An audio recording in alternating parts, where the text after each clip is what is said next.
خب دوستای عزیزم، بسیار درود و عرض و سلام و احترامات به همه شما.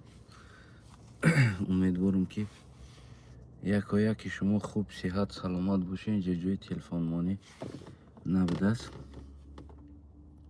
برای هم خیلی میقپیم کمتر بالا و پایان جنب هم. امیدوارم خفه نمیشین. بعد از دیدن یک چند نوارهایی که امروز در عالم مجازی چرخ زده ایستاده است و این نوارها را ما سالها هم میبینیم که این نوار پایانیابی نداره. چندین سالهای آخر همین نوارها، یعنی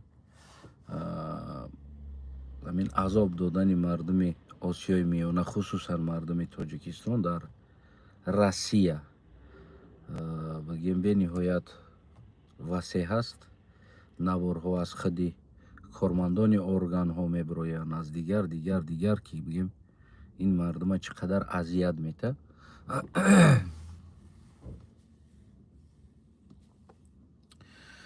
در تاریخ من بسیار که تاریخ بگیم که چی میکنم، یک اصول جدا کردن اسب ذات‌دار و بی‌ذات بوده است در خود ترک ها. یعنی باباهای ما، اجدادهای ما اسب‌های ذات‌دار از بی‌ذات جدا کردن اصول داشتیان. یعنی چی خیلی اسب ذات‌دار است یا بی‌ذات، یعنی اصول اونا چی خیلی بوده است. اسب ها را بگیم در یک جا محکم میکردیان و بگیم 2-3 روز برای اونا خوراک و آب نمیدادیان. یعنی اسب ها خیلی گشنه میشوند، تشنه میشوند و بعد از او اسب ها را یعنی که قمچی شپک میکنن، میزنن او را. بعد از زدن اونها همه اونها را یک قمچی شپک کرده، بعد خوراک میمونده است در پیششون و آب. اگر هر آن اسبی که بعد او قدر شته خوردن دویده رفته خوراک ده اگر بچسبه و آب ده بچسبه، او اسب ذات‌دار نبوده است. یعنی اسبی که ذات داره اگر بمره از گشنگی را گارد است خچه نمیداده است. یعنی آب نمیخورده است، اوقات نمیخورده است، قهر میکرده است، بگیم گارد ای خودش که مرا زد گفته، یعنی خچه میقپیده است. خب این اصول جدا کردن اسب ذات‌دار از بی‌ذات است.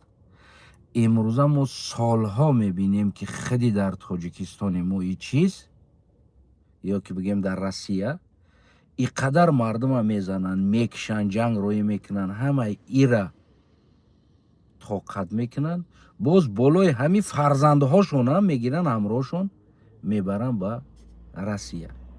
سوال برای شما، ما ذات‌دار هستیم یا بی‌ذات؟ قضاوت در دست شما. رایش که خلاصتا زیر کامنت بنویس. حتی که اسبی ذات‌دار بعد از خوردن شته خوراک نمیخوره و بگیم آب نمیخوره. یعنی آبی دودگی، خوراک دودگی، انسان زدگی را از دستش اوقات نمیخوره. اما ما مردم تاجیکستان اینقدر شته و عذاب از دست روس، باز بگیم که این دیپارتاسیا میکنن، میزنن، ترما، زندان. آمده با پاسپورت علیش کرده میدویم، باز آغوش روس میریم برای خاطر شکم ژلودکا. یعنی سوال، ما ذات‌دار هستیم یا بی‌ذات؟ با تمام نقطه و ویرگول و طرح جمع ضرب و تمامش رویش و فکرتا بنویس زیر کامنت.